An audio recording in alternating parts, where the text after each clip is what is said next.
Hello friends, कैसे हैं आप? आशा करता हूँ भले चंगे होंगे। हिस्टोरिक टीवी हिंदी चैनल में आपका स्वागत है। तो आज आप सोच रहे होंगे कि आज ज्ञान के पिटारे में क्या है। तो आज आपके लिए है कि सुपर एज्ड क्या है और भारत को इससे कितना खतरा है। लेकिन वीडियो में आगे जाने से पहले आपसे निवेदन कि हमारे इस चैनल को लाइक कीजिए, शेयर कीजिए, सब्सक्राइब कीजिए और हाँ, बेल आइकन को दबाना न भूलें ताकि ज्ञान के पिटारे से निकला ज्ञान सबसे पहले आप तक पहुँचे। तो आइए शुरुआत करते हैं। दुनिया लंबे समय से लंबी उम्र पाने के लिए तरह तरह के प्रयोग करती रही है। अब औसत जीवन काल तो बढ़ गया है, लेकिन इसके साथ एक गंभीर मुश्किल आ चुकी है। लोग शादी और संतानोत्पत्ति से कतरा रहे हैं। ऐसे में दुनिया के कई देश सुपर एज्ड हो गए हैं, यानी जहां आबादी का 20% से ज्यादा हिस्सा 65 के पार लोगों का है। इसके साथ ही युवा आबादी तेजी से घट रही है। बुजुर्गों पर स्टडी करने वाली संस्था जेरोंटोलॉजिकल सोसाइटी ऑफ अमेरिका के मुताबिक कई देश सुपर एज्ड हो चुके हैं, तो कई इसके मुहाने पर खड़े हैं। जैसे जापान और जर्मनी में हर 5 में से एक व्यक्ति 65 या इससे ज्यादा आयु का है। तो वहीं साल 2030 तक अमेरिका, ब्रिटेन, फ्रांस और सिंगापुर भी इस श्रेणी में आ जाएंगे। अब सवाल उठता है कि जापान की हालत सबसे ज्यादा चिंताजनक क्यों है? तो वहाँ की औसत आयु 84 के साथ दुनिया में सबसे शानदार है, यानी कि वहाँ के लोग अभी के जो रेशियो है उससे सबसे ज्यादा दिन जीते हैं। लेकिन इससे वहाँ की तस्वीर बेहतर की बजाय बिगड़ती दिख रही है। दरअसल बुजुर्ग आबादी बढ़ने के कारण देश पर कई नकारात्मक असर दिख रहे हैं। इससे देश पर पेंशन का दबाव भी बढ़ा है। इसके अलावा काम करने वाली आबादी भी कम हो रही है।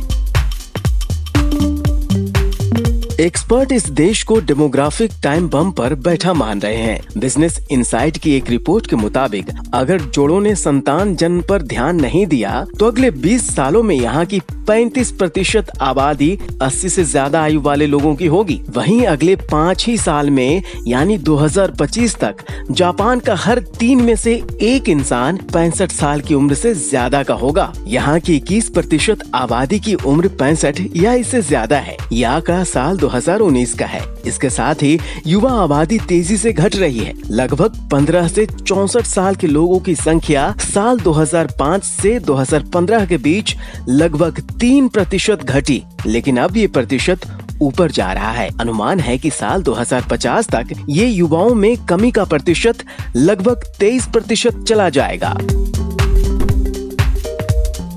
चीन हालांकि सभी सुपर एज्ड देशों की श्रेणी में नहीं आया, लेकिन वहाँ एक बच्चा नीति का असर आबादी पर दिख रहा है। चीन की जनगणना के मुताबिक साल 2020 में यहाँ लगभग 19% लोग 60 साल से ज्यादा उम्र के थे। ऐसे में जल्दी ही परिवार बढ़ाने पर ध्यान न दिया गया तो चीन की बड़ी आबादी बुजुर्ग हो जाएगी। यही देखकर चीन ने अब 3 बच्चों वाले नीति को मंजूरी दे दी है।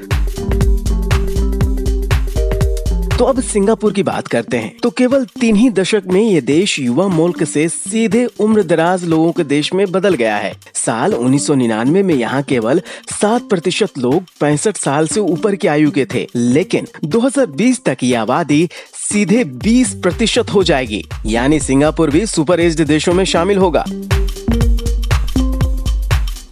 अब बात करते हैं हमारे देश की। सारे जहां से अच्छा हिंदुस्तान हमारा, हमारी क्या स्थिति है? तो भारत को दुनिया का सबसे ज्यादा युवा देश माना जा रहा है। दुनिया का हर 5वां युवा भारतीय है। UNDP के मुताबिक दुनिया में 121 करोड़ युवा हैं, जिनमें सबसे ज्यादा 21% लोग भारत में हैं। हमारे यहाँ 15 से 30 साल की उम्र के लोगों को युवा श्रेणी में रखा जाता है। इस लिहाज से हमारी लगभग 27% आबादी युवा है।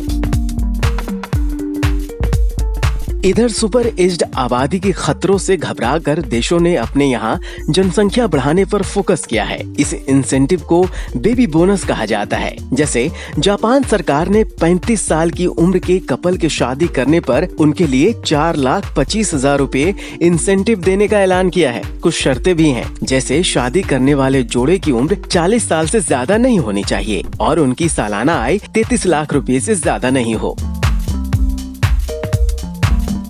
पूरे विश्व में एक गांव ऐसा भी है जिसने सबको डरा दिया। जी हाँ, यूरोपियन देश फिनलैंड के कई प्रांत बेबी बोनस देने की शुरुआत साल 2013 में ही कर चुके थे। वहाँ घटती जन्म दर को देखते हुए एक्शन लिया गया। खासकर एक गांव लेस्टीजार्वी एक तरह से फिनिश सरकार के लिए अलर्ट था। वहाँ साल 2012 में एक गांव में केवल एक बच्चा जन्मा, जबकि गांव युवा जोड़ों से भरा हुआ था। तब नगर पालिका ने बेबी बोनस नाम से इंसेंटिव प्रोग्राम की शुरुआत की। इसके तहत हर बच्चे के जन्म पर पेरेंट्स को अगले 10 सालों तक 10,000 यूरो दिए जाते हैं।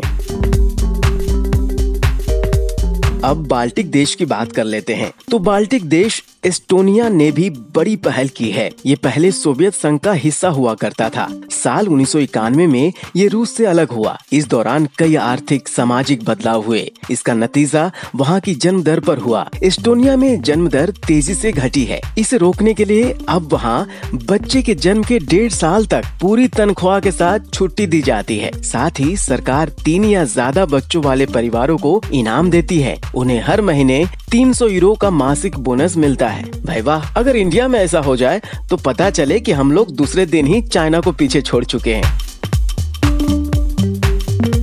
तो फ्रेंड्स, ये था आज के वीडियो का ज्ञान। तो हमारे इस चैनल को लाइक कीजिए, शेयर कीजिए, सब्सक्राइब कीजिए और बेल आइकन को जरूर दबाइए ताकि ज्ञान के पिटारे का ज्ञान सबसे पहले आप तक पहुंचे। मिलते हैं अगले वीडियो में एक और ऐसे ही रोचक जानकारी के साथ। रखिए अपना ख्याल। नमस्कार।